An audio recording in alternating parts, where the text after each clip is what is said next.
Video kali ini kita akan membahas tentang alih fungsi lahan serta dampak dari alih fungsi lahan. Simak video selengkapnya.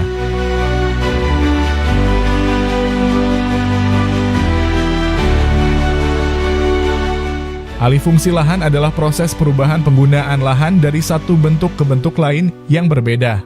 Perubahan ini bisa terjadi karena berbagai faktor seperti perkembangan ekonomi, urbanisasi, atau perubahan kebijakan pemerintah. Alih fungsi lahan dapat melibatkan perubahan dari lahan pertanian menjadi lahan perumahan, lahan hutan menjadi lahan industri, atau bahkan lahan terbuka menjadi lahan komersial. Fenomena ini seringkali menjadi perdebatan hangat karena dapat mempengaruhi lingkungan, ekonomi, dan sosial masyarakat setempat.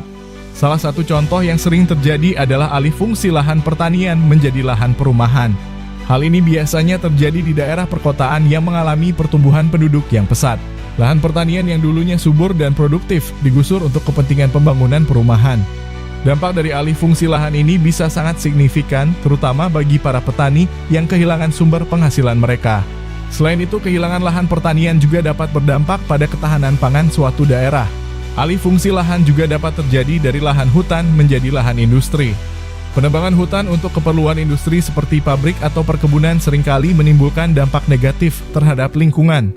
Hutan yang merupakan habitat bagi berbagai spesies flora dan fauna menjadi terancam punah akibat alih fungsi lahan ini. Selain itu, penebangan hutan juga dapat menyebabkan erosi tanah dan banjir yang merugikan masyarakat sekitar. Perubahan kebijakan pemerintah juga seringkali menjadi faktor utama dalam alih fungsi lahan.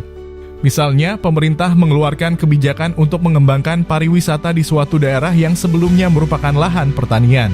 Alih fungsi lahan ini dapat memberikan manfaat ekonomi bagi daerah tersebut, namun juga dapat menimbulkan dampak negatif seperti kerusakan lingkungan dan hilangnya mata pencaharian bagi masyarakat setempat. Dalam menghadapi fenomena alih fungsi lahan, perlu adanya pengaturan yang baik dari pemerintah. Kebijakan yang berkelanjutan dan berwawasan lingkungan perlu diterapkan untuk mengurangi dampak negatif dari alih fungsi lahan. Selain itu, partisipasi masyarakat juga penting dalam pengambilan keputusan terkait alih fungsi lahan sehingga kepentingan semua pihak dapat dipertimbangkan dengan baik. Dengan demikian, diharapkan alih fungsi lahan dapat dilakukan dengan meminimalkan dampak negatif dan mengoptimalkan manfaatnya bagi semua pihak. Sekian sedikit penjelasan dari alih fungsi lahan. Terima kasih sudah menonton video ini. Jangan lupa like dan share video ini jika bermanfaat. Terima kasih.